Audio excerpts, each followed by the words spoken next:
Voici Charlotte. Elle vient du pays des cigales, où il fait toujours chaud. Alors elle a ramené avec elle la fâcheuse habitude de marcher pieds nus. Charlotte aime bouquiner sur son tapis, sauter du lit pour sentir le parquet grincer sous ses pieds et passer de longues heures dans sa salle de bain, et même en plein hiver. Mais Charlotte n'aime pas les courants d'air. C'est pourquoi elle a choisi d'installer un chauffage au sol. En plus, Charlotte vient d'apprendre que c'est économique. Un temps de chauffe très rapide, 15 à 30 minutes et 0 entretien. Détail qui a son importance, le chauffage au sol n'offre aucun risque pour la santé. Plus de déplacement de poussière ni d'allergènes. Esthétique et compatible avec tout type de revêtement sol, le sol chauffant, nouvelle génération, dégage une chaleur douce et diffuse, contrôlée par un thermostat. Charlotte est conquise. Et puisque la pose est si simple, en rénovation ou en construction, elle le fera elle-même. Un seul fil pour toute la surface, garantie 16 ans, une seule saignée à effectuer dans le sol, un seul thermostat à installer et chauffe Marcel. C'est parti.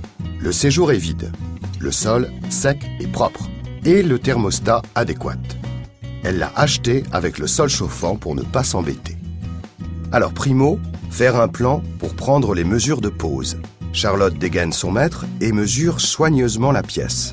Elle peut ainsi les reporter sur son plan et y dessiner les éléments permanents sous lesquels on ne posera pas de natte. Les placards intégrés et les meubles à piétement plat. Ingénieuse, Charlotte les place sur les côtés. Pendant qu'elle y est, elle imagine l'emplacement de son canapé XXL et de sa commode Louis-Philippe. 0 limite pour leur disposition, aucun radiateur ne viendra lui barrer la route. Voilà, son séjour est sur le papier, elle peut y dessiner le schéma de pose. Maline, elle commence le déroulé à partir du thermostat et place les nattes entre 30 et 60 cm des murs ou des éléments permanents. Tout y est. Il ne reste plus qu'à vérifier si le plan correspond bien à la réalité. Charlotte inspecte. Aucun problème à signaler, il est temps de rentrer dans le vif du sujet. D'abord, réaliser une saignée dans le sol de 2 cm sur 2 à environ 1 mètre du mur pour positionner la sonde jusqu'au thermostat. Jusque-là, ça va. Charlotte place donc la sonde proche du thermostat et l'insère dans la gaine, puis bouche le bout. Elle en profite pour reboucher la saignée. Parfait, tout se passe à merveille. En dépoussiérant la surface de pose, Charlotte se dit qu'elle est quand même vraiment forte. Dans quelques jours, fini les bactéries, les acariens et les déplacements de poussière.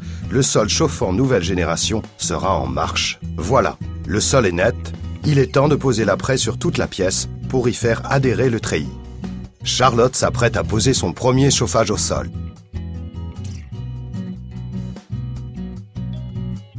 Sa détermination, bannir l'effet glaciaire de son salon en hiver.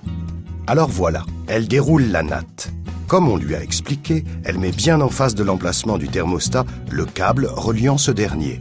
En se référant au schéma de pose, Charlotte déroule les nattes. Arrivée au bout de la première longueur, elle coupe le treillis et veille à ne pas couper ni abîmer le câble.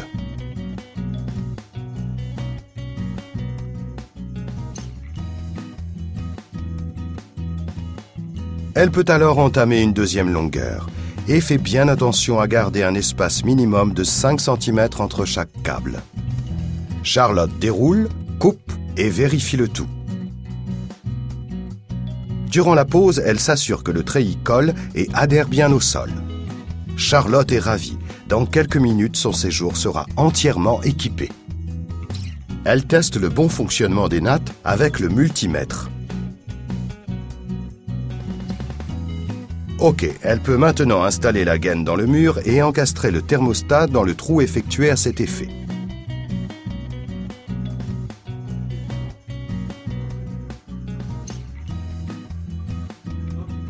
Il est 10h30 et Charlotte est dans le timing. Parce qu'on ne vous l'avait pas dit, mais Charlotte veut faire une surprise à son fiancé qui trouve qu'un radiateur, c'est comme un cheveu dans la soupe, ça gâte une belle pièce. Dernier round, les finitions.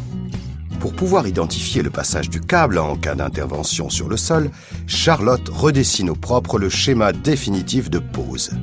La garantie du produit étant de 16 ans, elle se dit qu'elle a intérêt à le faire au marqueur.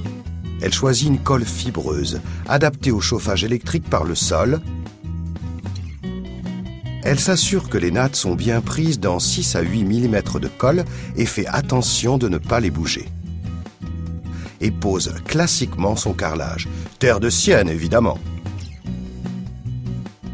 Maintenant, Charlotte va devoir être patiente, parce que la colle, ça sèche.